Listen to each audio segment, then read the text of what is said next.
And barely a week after Brazil's president was sworn into office for his third non-consecutive term, supporters of his far-right opponent stormed government buildings at the country's capital. Jared Hill has more from New York.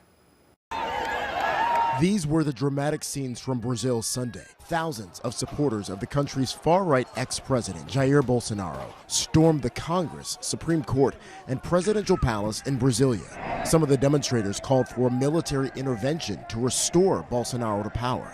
All three buildings were mostly empty at the time of the hours-long attacks. Security officials have taken back control of the facilities, and hundreds of rioters have been arrested. Brazil's newly sworn-in president, Lula da Silva, and other officials toured the damage late Sunday. Earlier, Lula criticized the lack of security that allowed the riots to happen. He vowed to punish those responsible and placed the blame on Bolsonaro, who left the country for Florida before Lula's swearing in last week.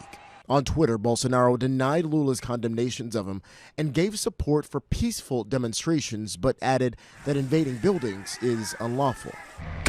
For many Americans, the attack in Brazil drew close parallels to the January 6th storming of the U.S. Capitol by pro-Trump supporters 2 years ago. We've seen the rise of populism in global democracies around the world, from the UK to India to Brazil to the United States to Mexico, and we've seen it in the past. President Biden called the situation, quote, outrageous while visiting El Paso, Texas on Sunday. And on Twitter, he condemned, quote, the assault on democracy and the peaceful transfer of power in Brazil.